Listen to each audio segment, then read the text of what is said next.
दारुण रात्रि जिसको बोला गया, तो शिवरात्रि, इस पर भी जागरण करना पड़ता है। महादेव जी को, पार्वती जी को हल्दी की रस्म होती है। मेहंदी का प्रोग्राम होता है महिला मंडल के द्वारा। यहाँ पे जो भी त्यौहार होते हैं बड़े धूमधाम से मनाए जाते हैं। हमारे घर के फल जो है कोई दूसरा बेच रहा है और हम उनसे जाके फिर महंगे दामों में ला करके बोलें कि ये तो हमारे भारत का है। ये बहुत अच्छा सेलिब्रेशन होता है। जैसे हम आरती में भी गाते हैं कि एकानन चतुरानन पंचानन साजे, तो एकानन तो विष्णु जी हुए, चतुरानन ब्रह्मा जी, अब पंचानन कौन हुए?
और शिव ही मंदिर है और शिव ही शमशान भी। नमस्कार दोस्तों, हम फिर से आ चुके हैं आपके अपने चैनल सबकी बात सबके साथ में एक नया ब्लॉग लेके।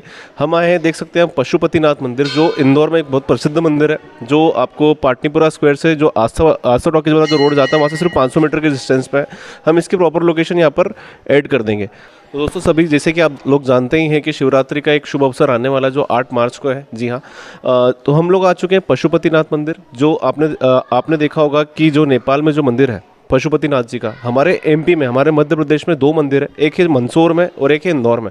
तो मंदसौर में जो मंदिर है वहाँ पर 8 मुखी शिवलिंग है, और जो इस मंदिर का आर्किटेक्ट आप देखेंगे तो बहुत ही प्यारा बना हुआ है। वो उन्हीं की तर्ज पर बना हुआ है जो काठमांडू और केदारनाथ की तर्ज है। तो आप देख सकते हैं इनका आर्किटेक्ट इतना शानदार बना हुआ है। यहाँ पर उसका व्हाइट मार्बल का यूज़ किया हुआ है। तो हम लोग एक एक चीज़ यहाँ पर डिटेल में जानेंगे यहाँ के जो पंडित जी हैं उनसे, कि यहाँ की क्या क्या विशेषताएं रही हैं और कैसे इस मंदिर की स्थापना हुई है। सारी चीज़ें हम लोग जानेंगे, और आप बिल्कुल आए यहाँ पर दर्शन कर, आपको बहुत अच्छा लगेगा। चलिए दोस्तों चलते हैं।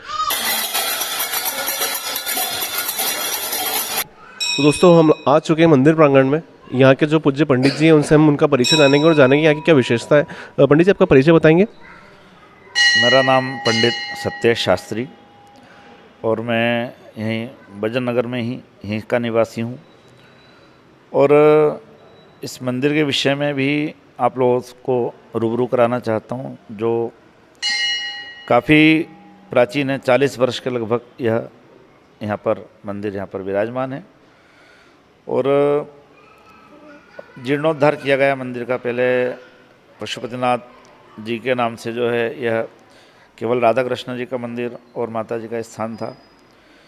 फिर पुराने लोगों के द्वारा, जो पुराने समिति थी, उनके द्वारा एकमत होकर के कुछ विशेष इस स्थान के लिए करने का एक संकल्प जागा था। तो उन पुराने लोगों ने, जो समिति के वरिष्ठ लोग थे, और भी मंदिर के आसपास रहने वाले कई गणमान्य लोग थे, जिनके सबके संकल्प के साथ में यह पशुपतिनाथ जी का बड़ा, जो आप देख रहे हैं, 4 मुख स्वरूप हैं शिवलिंग। हालांकि ये पंचमुख स्वरूप मैं मानता हूँ, क्योंकि पंच स्वरूप ही इनका प्रमाण है। तो इनको जयपुर से लाया गया और यहाँ पर बड़े भारी यज्ञ के साथ में स्थापना की गई सन 1988 में। 1988 में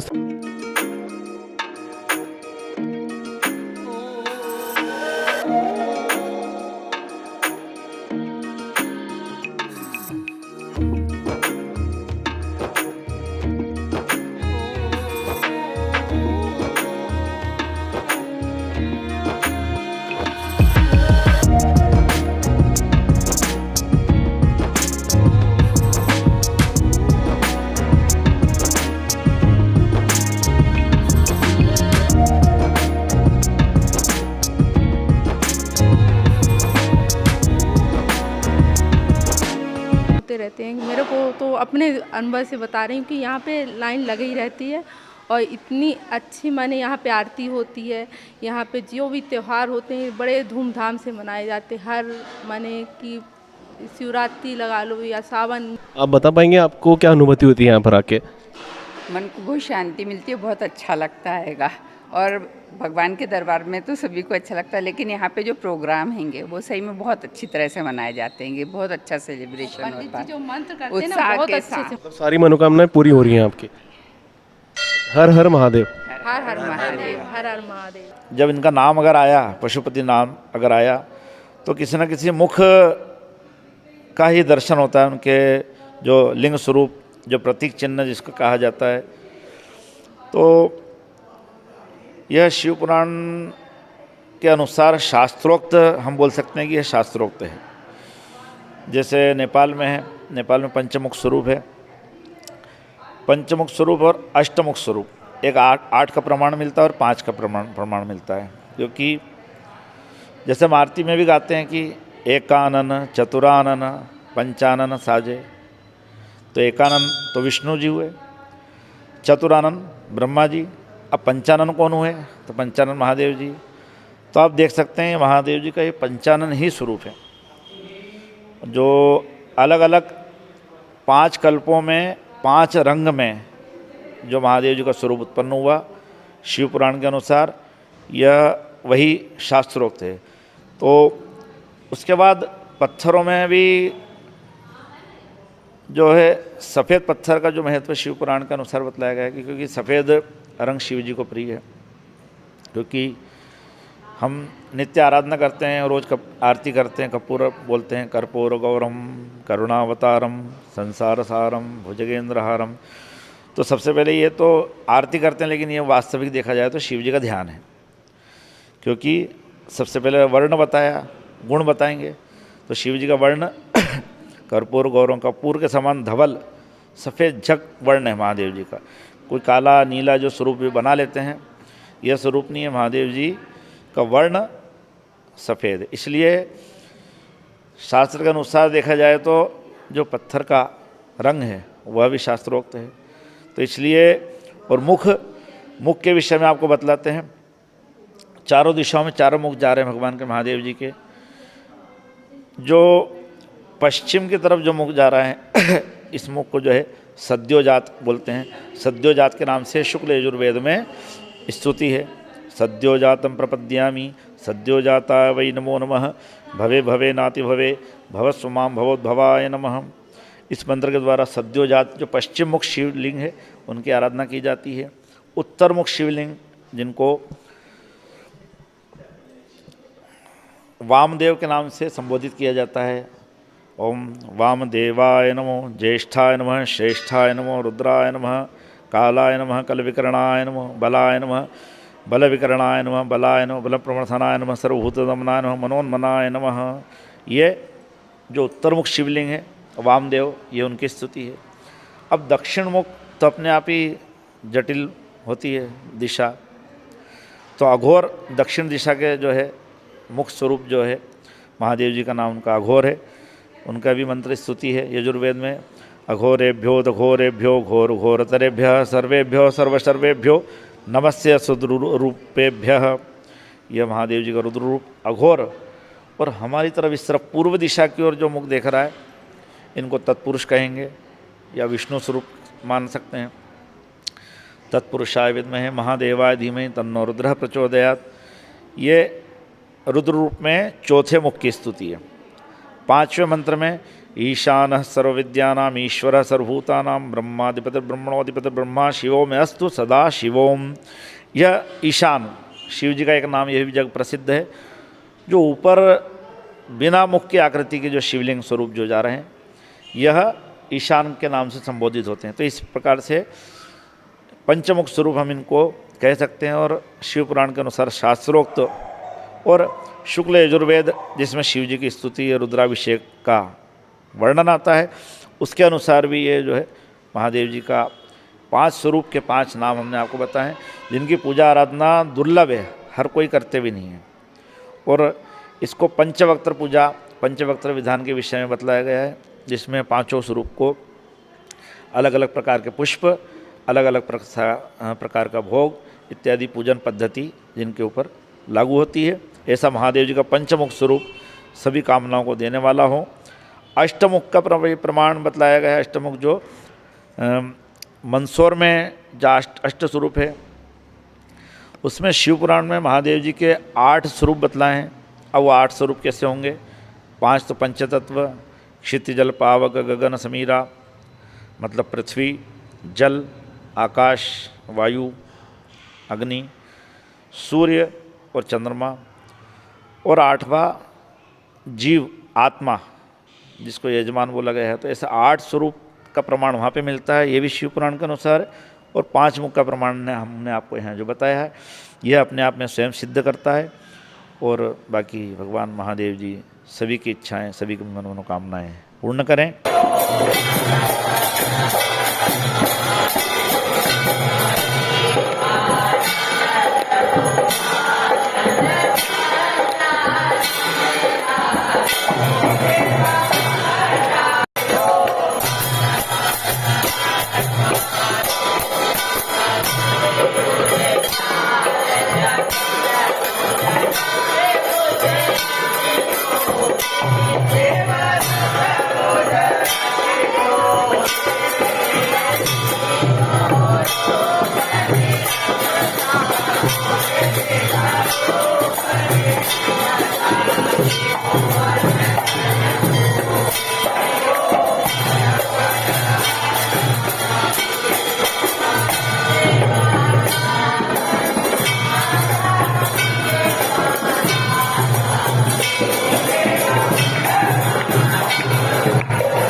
महाशिवरात्रि पे शिव जी का विवाह की प्रक्रिया होती है और समय समय पर भगवान के महादेव जी के रुद्राभिषेक होते हैं। महाशिवरात्रि पर रात भर जागरण होता है और रात्रि भर रुद्राभिषेक करते हैं। तरह तरह के पुष्प सज्जा होती है। सोमवार को विशेष आरतियाँ होती है और साज सज्जा श्रृंगार होता है।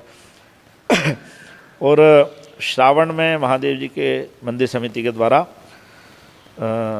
बड़ी भव्य रूप से सवारी निकाली जाती है, जो सारे कॉलोनी में, सारे नगर में सब के साथ में, सबके उत्साह के साथ में उसको निकाला जाता है, आनंद के साथ में। और भी जितने पर्व उत्सव होते हैं अपने मंदिर में भगवान महादेव जी के, सब मनाए जाते हैं। अगर किसी को विशेष पूजा यहाँ पर करवानी किसी भक्तगण को, तो वो करवा सकता है? बिल्कुल करवा सकते हैं। सब उसके लिए स्वैच्छिक है, कोई किसी प्रकार का कोई बंधन नहीं है। समय मंदिर का प्रातःकाल से 6 बजे से लेकर के 1 बजे तक का पूजन का समय रहता है। उसके बाद सायंकाल 5 बजे से लेकर के रात्रि तक, रात्रि में शयन आरती होती है, दिन में सुबह श्रृंगार आरती, उसके बाद में 11:30 बजे भगवान का भोग लगाया जाता है सारे स्थान में, और 1 बजे विश्राम दे करके सायंकाल में फिर उत्थापन करके रात्रि में फिर शयन आरती के साथ में भगवान को पुनः विश्राम दिया जाता है। जैसे कि आप पंडित जी जानते हैं कि रामलला के आगमन पर अयोध्या में पूरे विश्व भर में बहुत ही उत्साह जागृत हो गया है, तो आप उस विषय में कुछ कहना चाहेंगे और सनातन धर्म के माध्यम से क्या संदेश देना चाहेंगे अभी कि एकजुट होकर रहना चाहिए, और क्या संदेश देना चाहते हैं आप? सबसे पहले तो एक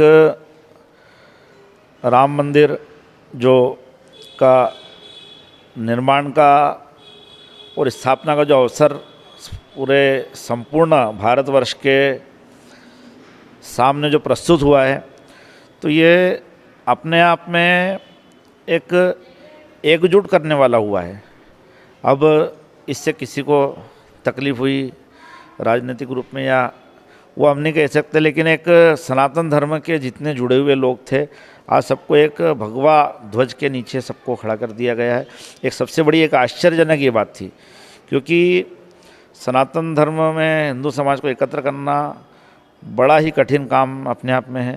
रामनवमी और दीपावली के 2 जो है फ्यूजन इस पर्व ने मिला दिए, अपने आप में डाल दिए थे। दोनों को कार्यक्रम को एक साथ मनाया है। दिन में रामनवमी की तरह बनाया भगवान रामलला की स्थापना के समय, सायंकाल में दीपावली मनाई लोगों ने। तो सबसे पहली प्रेरणा तो यही मिल रही कि एक हिंदू समाज सनातन धर्म को मानने वाला एक कम से कम इकट्ठे हुए हैं, एकत्र हुए हैं। इसी के साथ में कुछ अच्छे कार्यों को भी बल मिले, जिससे कि हिंदू समाज हमेशा मजबूत रहे और विश्व में इस धर्म को भी कम से कम बल मिले, बढ़ावा मिले। इसी के कारण अभी बाहर अरब कंट्री में भी एक बहुत बड़ा मंदिर बनने की एक तैयारी में है, स्थापना की तैयारी में। तो अपन उस नज़रिए से देख सकते हैं कि कहीं ना कहीं यहाँ का प्रभाव बाहर भी झलकेगा और सनातन धर्म का और आगे परचम लहराने वाला है, ऐसी हमारी प्रेरणा है।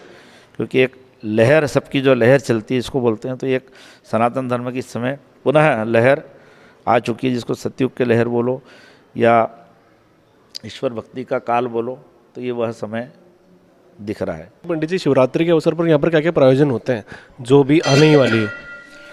शिवरात्रि के पर्व को प्रायः सारे विश्व में शिव विवाह तिथि के रूप में मनाया जाता है। तो विवाह उत्सव है एक तरह से महादेव जी का। क्योंकि रात्रि शब्द आया है, इसलिए जहाँ भी रात्रि शब्द आता है तो समझ लो कि उसका सार रात्रि में ही है। मतलब आपको जागना है। रात्रि शब्द आया है मतलब 4 रात्रियाँ कही गई है दुर्गा सप्तशती में। कालरात्रिर महारात्रिर मोहरात्रिश्च दारुणा। कालरात्रि, महारात्रि, मोहरात्रि और दारुण रात्रि, तो ये 4 रात्रियों में से दारुण रात्रि में आती है। और दीपावली की रात काल रात्रि बोला गया है। जन्माष्टमी की रात्रि पे जागरण होता है, कोई मध्य रात्रि में भगवान का पूजन करते हैं। और मोह की रात्रि है वो जन्माष्टमी। एक शरद पूर्णिमा की होली की रात्रि, होली पे भी जागरण होता है।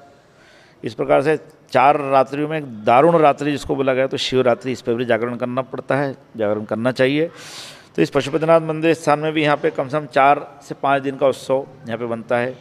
गणेश जी की स्थापना होती है, महादेव जी को, पार्वती जी को हल्दी की रस्म होती है, मेहंदी का प्रोग्राम होता है महिला मंडल के द्वारा खूब आनंद से, और महिला संगीत होता है। इसके बाद भगवान का मंडप लगाया जाता है और महाशिवरात्रि पे भगवान का महाअभिषेक होता है। दिन भर हजारों भक्तों के द्वारा यहाँ पे पूजन अर्चन होगा। उसके बाद सायंकाल में भगवान की सुंदर शोभा यात्रा बारात के रूप में जो भगवान की महादेव जी की निकाली जाएगी। उनका विवाह का प्रसंग होगा, उनकी वरमाला इत्यादि प्रसंग होकर के यहाँ पे रात्रि में महाआरती और महाप्रसाद वितरण। फिर पुनः रात्रि भर जो जागरण के लिए बतलाई गई है, तो वह रात्रि जागरण के निमित्त यहाँ पे रात भर अभिषेक होगा। कई जोड़े मिलकर के यहाँ पे भगवान की आराधना करेंगे।